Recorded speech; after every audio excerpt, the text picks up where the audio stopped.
Hello dear student, आज हम शुरू करते हैं पार्ट थर्ड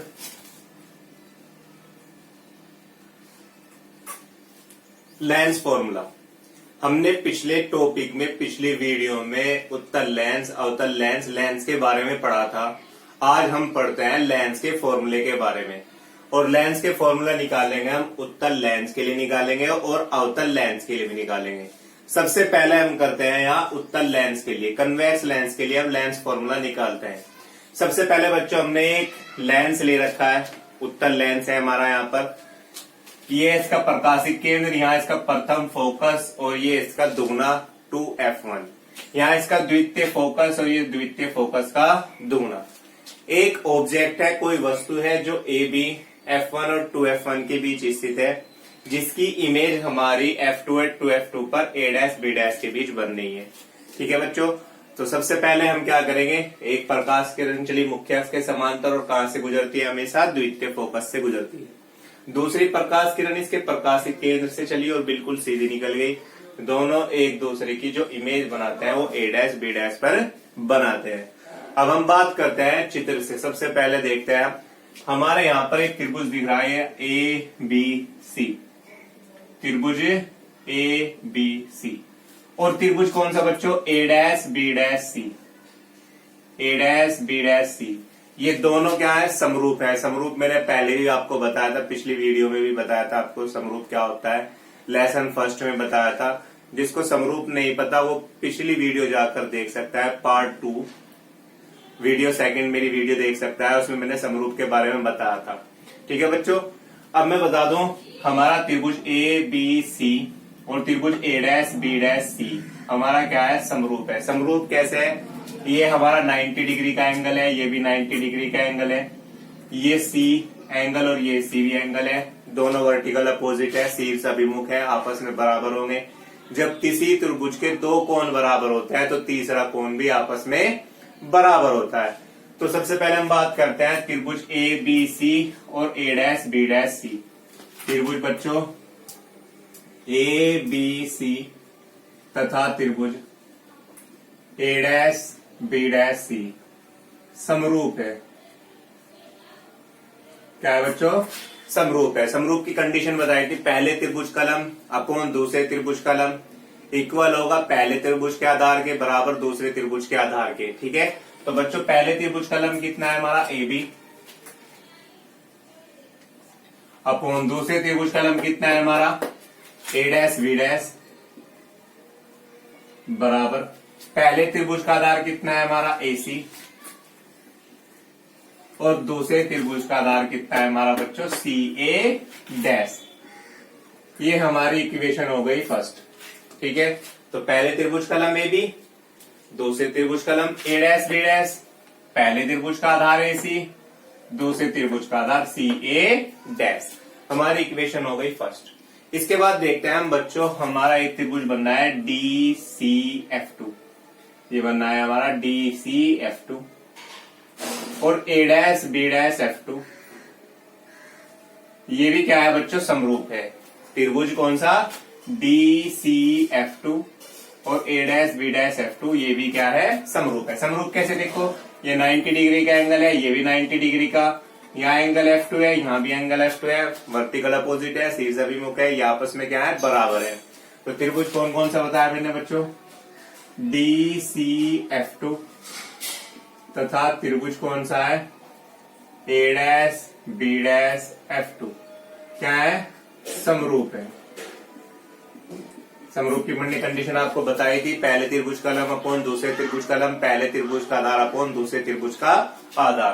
पहले त्रिभुज कलम कितना है, DC, अपॉन दूसरे त्रिभुज कलम कितना है, a' b'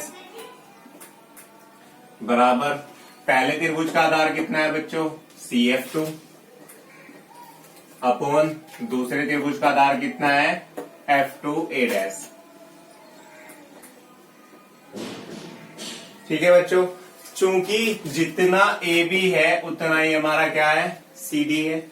क्योंकि AB किसके बराबर है, BC के बराबर है। क्यों है बराबर, क्योंकि ये दोनों क्या है, एक दूसरे के समांतर हैं।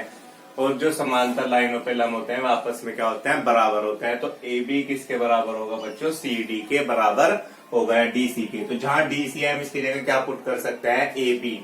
तो यहाँ पर ए बी रखो, तो A B upon A dash B dash बराबर किसके हो जाएगा, सी एफ टू बटे किसके, एफ टू ए डैश के। ये हमारी इक्वेशन नंबर हो गई सेकंड। अब आपको पता है बच्चों समीकरण एक भी ए बी बटे ए डैश बी डैश के इक्वल है, समीकरण 2 भी ए बी बटे ए डैश बी डैश के इक्वल है। तो समीकरण 1 व समीकरण 2 आपस में क्या होंगी, इक्वल होंगी। तो by equation first and second, समीकरण 1 व 2 से समीकरण 1 क्या है, ए सी अपॉन सी ए डैश किसके बराबर होगा, सी एफ टू बटे एफ टू ए डैश के बराबर होगा। ठीक है बच्चों, अब हम क्या देखते हैं, जो AC है हमारे यहाँ पे वस्तु है, तो हमको पता है वस्तु की दूरी कितनी होती है हमारी u। वस्तु की दूरी बच्चों कितनी होती है, u। और यहाँ पर हमारी इमेज बन रही है, तो प्रतिबिंब की दूरी कितनी है हमारी v। ठीक है, और ये हमारी फोकस दूरी है, और फोकस दूरी कितनी होती है हमारी f। ठीक है, तो अब ध्यान से समझना बच्चों, हम यहाँ पर क्या करेंगे, चिन्ह सहित मान रखने पर, क्या करने पर, चिन्ह सहित मान रखने से पहले हम देखते हैं ए सी हमारे पता है u है, सी ए डैश, सी से ए डैश तक की दूरी हमें पता है बच्चों v है, सी एफ टू, सी से एफ टू की दूरी हमारी कितनी है, f है, एफ टू ए डैश, ये दूरी हमें नहीं पता है। तो सबसे पहले हम क्या निकाल लेंगे, एफ टू ए डैश निकाल लेंगे। तो आपको पता है बच्चों ये सी, ये एफ टू, ये ए डैश, हमें एफ टू ए डैश चाहिए। हमें पता है बच्चों, हमें सी से ए डैश तक की दूरी पता है, सी से ए डैश तक की दूरी पता है कितनी है, वी है, और सी से एफ टू की दूरी पता है। तो हम क्या करेंगे, बड़ी दूरी में से क्या कर देंगे, छोटी दूरी घटा देंगे, तो हमें क्या मिल जाएगी, एफ टू ए डैश मिल जाएगी। तो हम यहाँ पे क्या लिख देंगे, ए सी अपॉन सी ए डैश बराबर सी एफ टू बटे C A dash minus C F two. मतलब बड़ी दूरी में से हम यहाँ क्या कर देंगे बच्चों, छोटी दूरी को माइनस कर देंगे। ठीक है बच्चों, तो हमने यहाँ पे क्या किया, सी ए डैश में से क्या घटा दिया, सी एफ टू घटा दिया, तो हमें क्या मिल जाएगा यहाँ पर, एफ टू ए डैश मिल जाएगा। क्या मिल गया हमें यहाँ पर, एफ टू ए डैश। अब क्या करते हैं बच्चों, चिन्ह सहित मान रखने पर, क्या करने पर, चिन्ह सहित मान रखने पर। आपको पता है चिन्ह परिपाटी में इधर सब प्लस माइनस प्लस माइनस, तो u कहाँ की ओर है, माइनस की ओर है। तो ए से सी तक की दूरी कितनी है, u, तो कितना हो जाएगा बच्चों, माइनस का u upon C A dash, सी से ए डैश तक की दूरी पता है आपको, v पॉजिटिव की साइड है तो प्लस v हो जाएगा। सी एफ टू हमारी फोकस दूरी कितनी है, f upon C A dash, सी से ए डैश तक की दूरी कितनी है हमारी, v माइनस यहाँ पहले ही है, सी एफ टू, सी से एफ तक की दूरी कितनी है हमारी, एफ है। ठीक है बच्चों, तो हमें यहाँ पर सारी दूरी मिल चुकी है। अब हम क्या करेंगे, क्रॉस मल्टीप्लाई करने पर, ब्रज गुणन करने पर, माइनस के u की माइनस के v में गई तो माइनस का u v, माइनस के u की माइनस के f में गई तो माइनस माइनस प्लस का u है, v की किस में करी हमने बच्चों, v f में करी। ठीक है, अब हम यहाँ क्या करेंगे बच्चों, दोनों ओर u v f से भाग करने पर, हम यहाँ क्या करेंगे, दोनों ओर u v f से भाग कर देंगे, तो माइनस का u v बटे u v f हो जाएगा, प्लस u f बटे u v f हो जाएगा, बराबर v f बटे किसके हो जाएगा, u v f के। दोनों साइड को हमने किससे भाग कर दिया है, u v f से भाग कर दिया है। तो बच्चों हमारा u v से क्या कट गया है, यहाँ पर u v कट गया है, यहाँ पर कितना बचा, माइनस के 1/f, प्लस u f से हमारा u f कट गया है, यहाँ पर कितना बचा हमारा 1/v, बराबर v f से हमारा यहाँ पर v f कट गया है, यहाँ पर बच्चों हमारा कितना बचा, 1/u बचा। ठीक है, अब हम क्या करेंगे बच्चों, ये माइनस का 1/f है, बराबर के इधर जाकर क्या का हो जाएगा, प्लस का, और ये प्लस का 1/u इधर आकर क्या हो जाएगा, माइनस का। तो ये हमारा हो जाएगा 1/f बराबर 1/v माइनस किसके, 1/u के। क्योंकि ये माइनस इधर गया प्लस 1/f, ये प्लस का 1/u इधर आके क्या हो गया माइनस का 1/u। और यही क्या है बच्चों हमारा लेंस का फॉर्मूला है 1/f बराबर किसके 1/v माइनस किसके 1/u के। ठीक है। इसके बाद जो बच्चों हमारा टॉपिक आता है वो आता है हमारा अवतल लेंस के लिए। फॉर कॉनकेव लेंस के लिए भी हम क्या निकाल लेंगे लेंस फॉर्मूला निकाल लेंगे। ठीक है। जैसे हमने अभी उत्तल लेंस के लिए किया है, कन्वेक्स लेंस के लिए क्या है, ऐसे ही हम यहाँ कौन से लेंस के लिए करेंगे कॉनकेव लेंस के लिए करेंगे। सबसे पहले बच्चों हमने क्या किया है कॉनकेव लेंस बनाया हुआ है, एक अवतल लेंस बनाया हुआ है। ठीक है। यहाँ पे इसका द्वितीय फोकस है और हमने यहाँ पर कोई ऑब्जेक्ट ले रखा है ए बी, कोई वस्तु ली हुई है ए बी, जिससे एक प्रकाश किरण मुख्य अक्ष के समांतर चलती है और कहाँ पर मिलती हुई प्रतीत होती है इसके द्वितीय फोकस पर मिलती हुई प्रतीत होती है। दूसरी प्रकाश किरण इसके प्रकाशिक केंद्र से चलती है और बिल्कुल सीधी निकल जाती है। जैसा कि मैंने पिछली वीडियो में इमेज फॉर्मेशन बताया था सेम वही है। ठीक है। आप पिछली वीडियो में जाकर इमेज फॉर्मेशन देख सकते हैं अवतल लेंस के लिए। ठीक है बच्चों। तो मैंने क्या कहा यहाँ पर हमारी इमेज बनी किस पर ए डैश बी डैश पर। आपको पता है यहाँ पर वस्तु थी तो लेंस से वस्तु की दूरी कितनी होती है u। यहाँ पर इसका द्वितीय फोकस है तो लेंस से द्वितीय फोकस की दूरी को हम कहते हैं फोकस दूरी, किससे प्रदर्शित करते हैं f से। यहाँ पर हमारी इमेज बननी है तो लेंस से इमेज की दूरी हमारी कितनी होगी v। ठीक है बच्चों। प्रतिबिंब की दूरी हम कितनी कहते हैं v। अब आप देख रहे होंगे बच्चों हमारे पास यहाँ पर एक त्रिभुज है, त्रिभुज ए बी सी। ठीक है। त्रिभुज कौन सा बच्चों ए बी सी, और त्रिभुज A dash B dash C, त्रिभुज A dash B dash C, ये दोनों क्या है समरूप है। तो समकोण त्रिभुज कौन कौन से बच्चों ए बी सी तथा त्रिभुज कौन सा ए डैश बी डैश सी क्या है हमारे समरूप है। समरूप क्या है कैसे हैं बच्चों देखते हो आप। यहाँ पर ये परपेंडिकुलर है, ये भी परपेंडिकुलर है, 90 डिग्री का एंगल बनना है, और जो सी है दोनों में क्या है उभयनिष्ठ है, मेन है। ठीक है। तो आप देख रहे होंगे त्रिभुज ए बी सी और A dash B dash C क्या है बच्चों समरूप है। ठीक है। तो समरूप की कंडीशन मैंने पहले ही बताई थी, पहले त्रिभुज का लंब अपॉन दूसरे त्रिभुज का लंब, पहले त्रिभुज का आधार अपॉन दूसरे त्रिभुज का आधार। तो पहले त्रिभुज का लंब हमारा कितना है ए बी, दूसरे त्रिभुज का लंब हमारा कितना है बच्चों ए डैश बी डैश, बराबर पहले त्रिभुज का आधार कितना है हमारा ए सी, दूसरे त्रिभुज का आधार हमारा कितना है बच्चों ए डैश सी। ये इक्वेशन हो गई हमारी कौन सी बच्चों फर्स्ट इक्वेशन हो गई है। इसके बाद हम बात करते हैं दूसरे त्रिभुज देखते हैं। ये दूसरा त्रिभुज हमारा यहाँ पे दिख रहा है डी सी एफ टू, बहुत ध्यान से देखना बच्चों D C F two,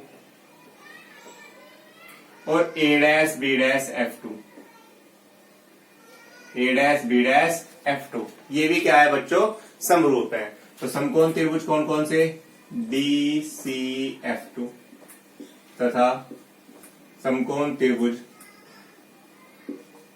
A dash B dash F two भी क्या है बच्चों समरूप है। ठीक है। तो हम क्या देखते हैं डी सी एफ टू और A dash B dash F two क्या है समरूप है। समरूप कैसे है, यहाँ पे 90 डिग्री का एंगल बनना है, इसमें भी 90 डिग्री का एंगल बनना है, और F2 दोनों में मेन है, उभयनिष्ठ है। ठीक है। जब दो कोण बराबर होंगे किसी त्रिभुज के दो, तो तीसरा कोण भी आपस में बराबर होगा। तो सबसे पहले हम बात करते हैं समरूप की कंडीशन लगाते हैं। पहले त्रिभुज का लंब कितना हो गया हमारा डीसी हो गया, अपॉन दूसरे त्रिभुज का लंब कितना हो गया हमारा ए डैश बी डैश हो गया, बराबर पहले त्रिभुज का आधार हमारा बच्चों हो गया सी एफ टू, दूसरे त्रिभुज का आधार कितना हो गया हमारा ए डैश एफ टू। ठीक है बच्चों।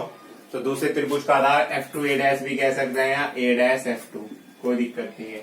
ठीक है बच्चों। तो यहाँ पर दूसरे त्रिभुज का आधार हुआ हमारा एफ टू ए डैश या ए डैश एफ टू भी बोल सकते हैं।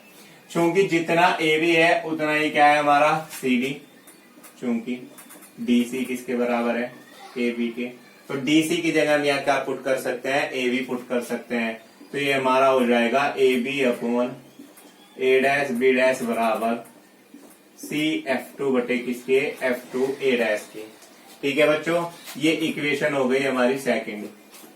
चूंकि इक्वेशन फर्स्ट भी A B upon A dash B dash के इक्वल है, इक्वेशन सेकंड भी A B upon A dash B dash के इक्वल है, तो हम क्या करते हैं समीकरण 1 व समीकरण 2 को आपस में बराबर रख लेंगे। तो by equation first and second, equation और फर्स्ट और सेकंड को आपस में बराबर रख लो, तो ए सी upon A dash C equal हो जाएगा सी एफ टू बटे किसके, एफ टू ए डैश के। तो सी एफ टू बटे किसके हो गया, एफ टू ए डैश के इक्वल हो गया।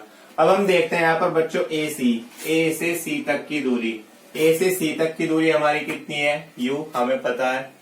ए डैश से सी तक की दूरी हमें पता है, प्रतिबिंब की दूरी v हो गया, इन दोनों के मान हमें पता है। सी एफ टू, सी से एफ टू की दूरी हमें पता है कितनी है बच्चों, एफ, तीसरे का भी मान हमें पता है। लेकिन बात आती है एफ टू ए डैश की, जो एफ टू ए डैश है इसका मान हमें नहीं पता है। मैं आपको अलग से एक बना के दिखा देता हूं, ये F2, ये ए डैश और हमारा यहाँ पर क्या है C।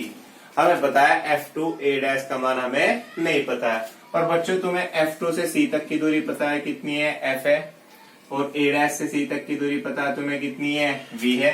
तो हम क्या करते हैं, बड़ी दूरी में से क्या करते हैं, छोटी दूरी को माइनस करते हैं। तो हम यहाँ पर क्या करेंगे बच्चों, सी एफ टू में से क्या घटा देंगे, सी ए डैश को क्या कर देंगे, माइनस कर देते हैं। तो हम ऐसे ही करेंगे बच्चों। तो सी एफ टू को हमने क्या लिखा, ए सी हमारा as it is, A dash C भी हमारा as it is, C F two भी हमारा एज इट इज। हम क्या करेंगे, सी एफ टू में से सी ए डैश को माइनस कर देंगे, सी एफ टू में से सी ए डैश को माइनस कर देंगे, तो हमें क्या मिल जाएगा, एफ टू ए डैश मिल जाएगा। अब क्या करते हैं बच्चों, बस चिन्ह सहित मान रखने पर क्या करते हैं, चिन्ह सहित मान पुट कर दो बस अब इनके, ठीक है। ए सी सब आपको पता ही है, इधर सब क्या है माइनस के, तो इसमें सभी निगेटिव है, तो सारे क्या के होंगे बच्चों, माइनस के होंगे। तो ए से सी तक की दूरी पता है कितनी है, यू, तो माइनस का यू। ए डैश से सी तक की दूरी पता है आपको, वी, माइनस का वी, बराबर सी एफ टू, सी से एफ टू की दूरी आपको पता है कितनी, एफ, और माइनस का F, upon C F to वही फोकस दूरी, माइनस का एफ, या माइनस पहले ही एज इट इज है। सी ए डैश की दूरी कितनी है, माइनस का वी। अब आप देख रहे हैं ये माइनस से तो क्या कट गया है, माइनस कट गया है, तो यहाँ पर कितना बचा बच्चों, u अपॉन वी। यहाँ पर कितना, माइनस के एफ, यहाँ भी कितना, माइनस एफ, और माइनस माइनस कितना, प्लस के वी, ठीक है, क्योंकि माइनस की किस में मल्टीप्लाई होगी, माइनस में। अब हम क्या करेंगे, क्रॉस मल्टीप्लाई कर देंगे। क्या कर देंगे बच्चों, क्रॉस मल्टीप्लाई कर देंगे। तो आप क्रॉस मल्टीप्लाई कीजिए, u की पहले माइनस के f में करी तो माइनस का uf हो गया हमारे पास, u की प्लस v में करी तो प्लस का uv हो गया हमारे पास, बराबर माइनस के f की v में करी तो माइनस का कितना हो गया हमारे पास बच्चों, vf हो गया है, ठीक है। अब हम क्या करेंगे बच्चों, दोनों ओर uvf से भाग करने पर, तो हम दोनों साइडों को किससे भाग कर देंगे, uvf से भाग कर देंगे। तो माइनस का uf बटे कितना हो जाएगा, uvf, प्लस uv बटे किसके हो जाएगा, uvf, माइनस के vf बटे किसके हो जाएगा, uvf के हो जाएगा। तो बच्चों यहाँ पर uf से तो क्या कट गया हमारा, uf कट गया, कितना बचा यहाँ पर, माइनस का 1/v, यहाँ प्लस uv से क्या कट गया बच्चों हमारा, uv कट गया, तो यहाँ पर कितना बचा, प्लस का 1/f, बराबर vf से हमारा क्या कट गया बच्चों, vf कट गया है, तो यहाँ पर हमारा कितना बचा, माइनस का 1/u। अब आप देख रहे हैं ये माइनस का 1/v है, बराबर के उधर जाकर क्या हो जाएगा, प्लस का 1/v हो जाएगा। तो इसलिए 1/f बराबर कितना हो जाएगा, 1/v माइनस किसके, 1/u के। यही क्या है बच्चों, हमारा लेंस फॉर्मूला है, दोनों लेंसों के लिए सेम होता है। क्या, 1/f बराबर किसके, 1/v माइनस 1/u के, जहां f क्या है, फोकस दूरी है, v हमारी प्रतिबिंब की दूरी है, और u क्या है, हमारा वस्तु की दूरी है। ठीक है बच्चों।